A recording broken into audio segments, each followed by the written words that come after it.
Marlissa Gardner, and welcome back to Virtually Emillions. Today we're here with a special guest, Rachel Pierce, and the reason Rachel's here is because of her background in the broadcast world. She's wonderful, and she's a longtime artist friend of Emillions Art. Welcome, Rachel. Thank you so much. Thank you for having me here today. And I just love what you're doing here at Emillions. You have so many different things going on, and we're going to talk about that today because I think people out there, you may know that there's showrooms, you may know that maybe a little bit about investment art, but there's a lot of layers to it, and I'm excited to learn myself and for all of you to learn as well. So you want to get right to it? Sure, let's do it. Okay. Let's do it. One thing that you really pride yourself on is one, you create artwork for people or help people to buy artwork that fits into not just in their home or their office, but that really fits like their lifestyle. So part of that is with your art consultancies. So explain what that is. Well, art consultancy can mean many different things. It depends on your goals in life, but you're right. I mean, different lifestyles require different things. So, for instance, if you're looking for artwork in the contemporary world to fit your brand new home, we really get to know our customer. We get to know what they want, what they feel, what they need.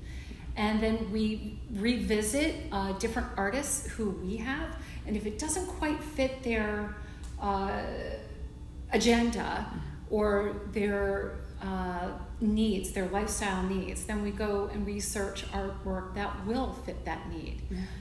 In the masters industry, it's a completely different type of world.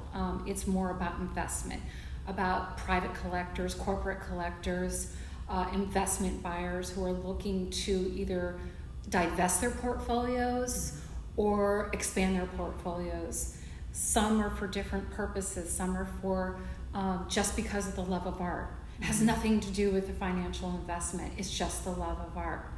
And then others are all about just the investment portfolio, and they want to discover, should they expand in a different direction? Should they diversify their art portfolio in general? Maybe all they have is old masters, and maybe they would like to expand their world into contemporary masters, or maybe all they carry is Picasso. They have 5 Picasso artworks. Maybe they want to add Renoir or Matisse. And frankly, a lot of it is really getting to know your customer. Yeah. You know, that diversifying your portfolio, you hear that a lot in today's world. And maybe there's people out there that don't realize that artwork can be a big part of that. And it's such a unique investment that can really have good profit margins, right? Oh, definitely. Yeah. In today's world, art is all of a sudden being recognized as a sincere, profitable investment. Now, I want everyone to be clear here. I am not an investment advisor, and nor would I ever pretend to be.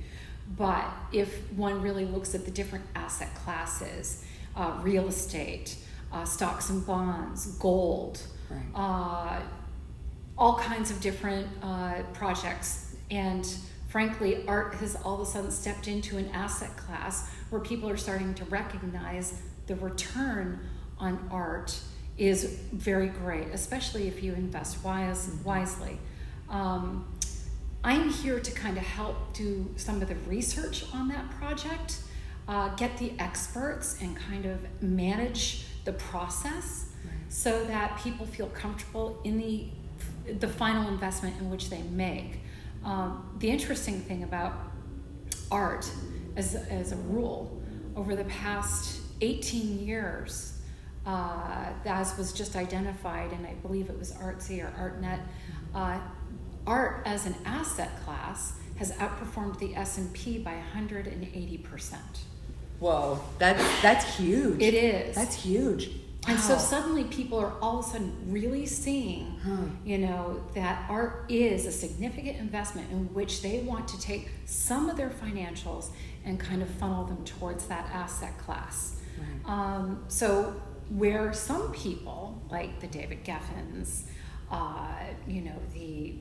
the bigger art collectors of the world, saw that long ago. Right. Okay, Steve Wynn.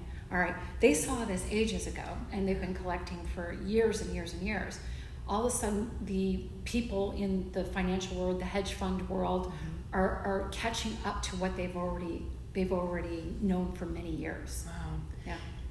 How do you know, because I know you deal with a lot of the masters, and when people come to you, either they want to buy something or they want to want you to like broker a sale or something, how do you know what's legit and what's not? I know you have a whole team that works for you, but there's a lot of fraudsters out there. So how do you make sure that it's all legit? Well, that's really part of the whole process of, fine art asset management, is getting the experts together in specific fields even. If you have a Picasso that you think might be real, you want to make sure you get the forensic analyst to take a look at the paint and make sure maybe it matches with the era in which the time that Picasso painted those styles of paintings. He went through several periods. He went through a blue period, he went through a rose period, he went through a cubist period, towards surrealism and a surrealism period. Right. So there's many different times in Picasso's career where he used different types of paints too. So the forensic analysis can really be important for that type of thing, to identify a time period in which the painting was painted. In addition, you want to be able to get historians who say, yes, this matches the brush strokes. This wasn't, for instance, a student of Picasso's, okay? This is what he did, okay? And definitely his style. On top of that, you really, finally, would want to get the Picasso Foundation to put their stamp of approval on it, and that will be everything. Right. As well, there are different catalog raisonnés, so to speak, for different artists. Now, not all artists have one, and there's different foundations for different artists. Not all artists have those as well. So part of what I do is find, is this in service for Picasso? Okay, if it is, we're already a step ahead of the game, okay? But then you get all the other little pieces of the puzzle put together. I'm working on several different projects now which have multiple elements of verification layered into them. Right. This is the part of the process where people in general, they don't know the right steps to take, and they don't know which order to take them. There's documentation, provenance, where you need exhibition history, literature that's written about different artworks. So it becomes a very long, and it can be tedious, but for me, ultimately it's fascinating. Right. I mean, this is your love. This is your passion. It's a story. Right. You're finding out a real story about what happened with that artwork. Why it came to be with, the Queen of England, and where did it go from the Queen of England's collection to maybe it went to Sotheby's or Christie's, or maybe it got inherited to one of the other family members and he sold it. And it becomes kind of a quest to find out the story. Out where it went. Like a documentary. So fascinating. It is fascinating. Well, that's why there is documentaries on like artwork and the Yeah. story behind it. Oh, that's really fascinating. And like I was saying, you have a whole team though that works with you. So because this is daunting. Right. Well, and they're not hired by Emillions, but we collaborate with them. Right. And we always look to find the best historian for the type of artist. Right. So not everyone can be an expert in everything. Okay, so you want someone who's an expert in Picasso or in Rubens or in Rembrandt.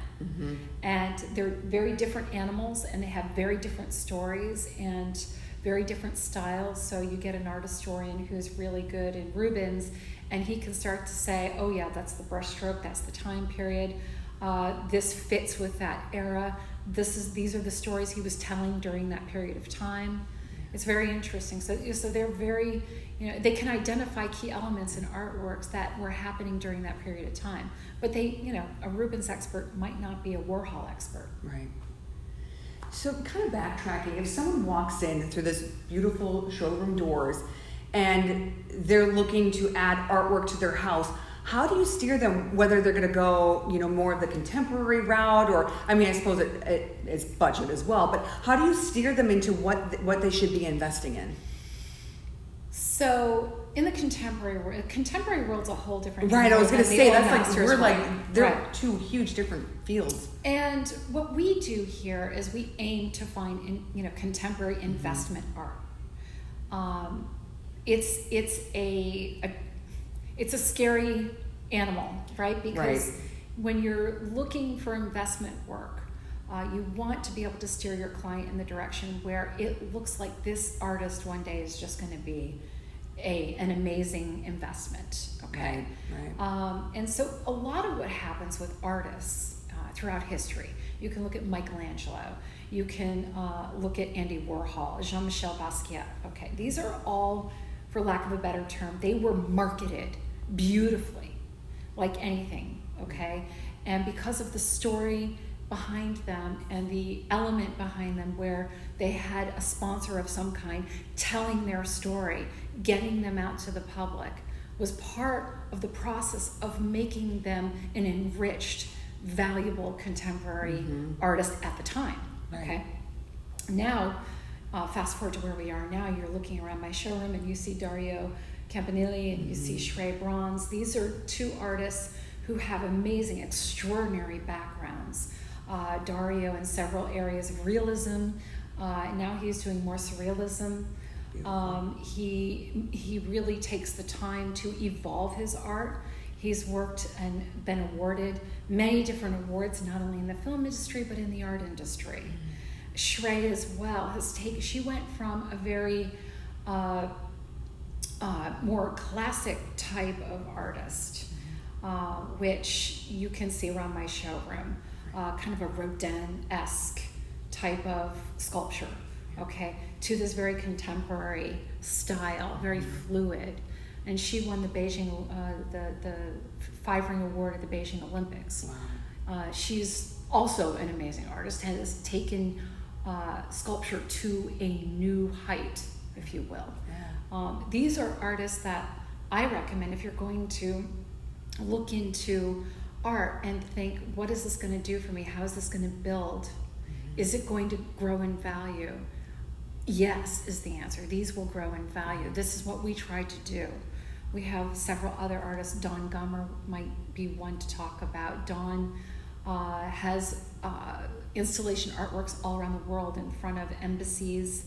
He has them placed in places like Times Square. Wow. And so these are artists that you look to for investment value, but also are current. Right. They're very current. Joan Sonnenberg, our 90-year-old or soon-to-be 90-year-old artist here in Naples, has gone through, since the age of 5, several different evolutions in her life. Okay, and her story is brilliant. We'll actually be having a documentary done soon about her. But back to Joan for a second. Her artwork is so historical in nature, but very current. You look at it and you think, wow, this woman was doing this 20 years ago? And people look at it and think it's just very timely, very current in its attitude. Yeah. And some of the pieces, too, you just fall in love with, Yeah. right? I mean, you walk in, I'm like, I want everything in here. It's all, so there, you look at the investment part of it, but like you said, that there's also that connection, like you just want it because it's just speaks to you, That's right, yeah. I mean, how fun. I Isn't know, that? it is. It like is. the stories and what they're creating and the value. I mean, what a good job to have. Well, there's nothing like being surrounded by art, Right. 24/7 in your life. Yeah. And the emotions that it evokes, the interest that people tend to have in not only what you do, but suddenly a new door opens in their head like, wow, I never thought, of art as an investment asset to my portfolio. And how does that work? And part of what we do is try to help clients figure out how that will work for them, whether it's in the contemporary industry or the masters industry. A lot of people will go and they'll fill their home full of just, decorative art, which is always beautiful. Right. And it's actually really helpful because it helps clients enjoy art in general. And then there's the clients who really kind of want to say, I want to take a serious look at my long-term portfolio and say, I want to set aside a little bit of money just for investment purposes. Okay. So for people watching this or listening to this, and they're thinking about taking that next step, like how do they do that? Do they just reach out to you? Like how does that next step work? Yes, and they would reach out to me, make an appointment, and then we would do what most banks or investment funds do, which is we would do a KYC, which is know your customer. Right. Find out what their long-term goals are, or short-term for that matter. And once we figure out what they want or what they want to do or their future goals, just identifying the goals can help you narrow down what you want to do with them or how you can help them. So that would be the first step, reaching out. Call us up here at Emillions Art at 239-687-3101. And you're going to be in the best hands and friendly hands, and she'll make you feel so welcome here, like she does with her artists and her clientele. So, yeah. Oh, thank you, wonderful. Rachel. No, thank you. Thank oh my you goodness. for being here today. Oh. And thank you for joining us for virtually Emillions. Yes. And we'll come back with more in our investment series. We have a long series coming up with several different areas of interest with different experts. So I look forward to it. Yeah, wonderful. Have a great day, everyone. Thanks. I want to take the time to thank everyone. My name is Marlissa Gardner, and thank you for joining us on Virtually Emillions, a podcast revolving on living, loving, and dealing fine art. If you'd like to learn more and hear more on our podcast, visit us at www.emillionsart.com, and make sure to listen to our podcast on emillionsart.com About Us podcasts, Podbean, and Spotify today. Take a look on your YouTube for videos and vlog podcasts with our artists domestically and internationally. This has been Virtually Emillions. Have a great day.